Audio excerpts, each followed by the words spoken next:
У России действительно особый путь. Новый особый путь России. Умри на рабочем месте. Пенсии не будет.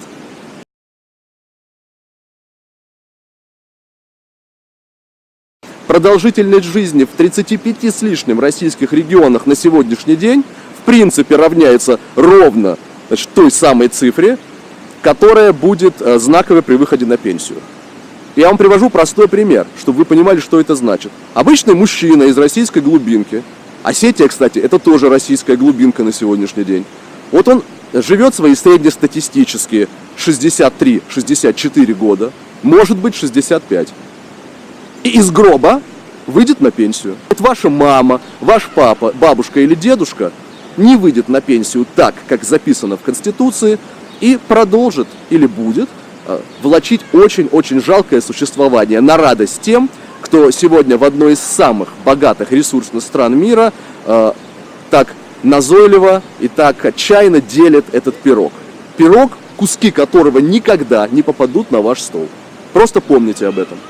Антинародность того, что сегодня предлагает Москва, и радостно подхватывают региональные парламенты, эта антинародность зашкаливает.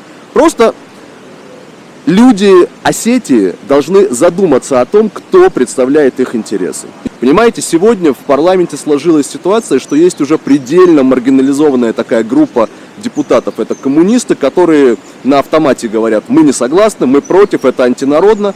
Но за их словами совершенно нет никакой платформы, нет никакого, если хотите, научного обоснования. А все остальные, мы это видим на примере вчерашнего заседания, вчерашней сессии парламента, вот они с трибуны сначала с этой высокой заявляют о том, что пенсионная реформа антинародная, они заявляют о том, что это неправильно, они говорят о том, что это фактически, как там один депутат сказал, народ-матросы, которые уже не знают, что делать.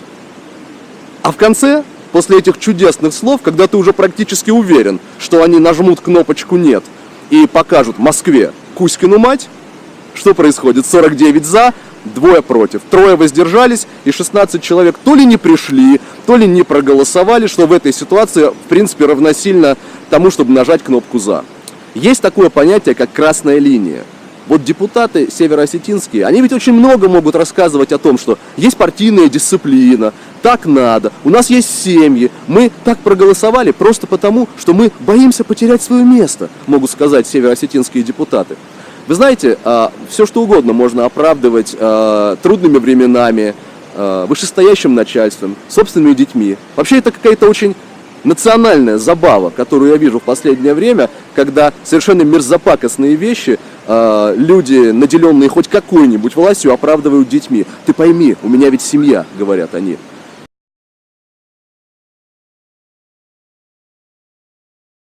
Это ведь очень простая, известная, но эффективная схема. Федеральная власть пытается ответственность перенести на региональных депутатов. Мол, смотрите, парламент вашей республики одобрил наше решение о повышении пенсионного возраста.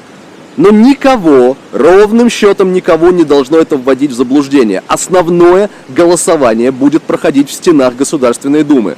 Основное голосование – это депутаты Государственной Думы. Это 4 осетина: Зураб Макиев, Артур Таймазов, Казбек Тайсаев и Валерий Газаев. Что, однако, никоим образом не снимает ответственности с антинародного, безответственного и отвратительного поступка депутатов парламента Североосетинского во время вчерашней сессии.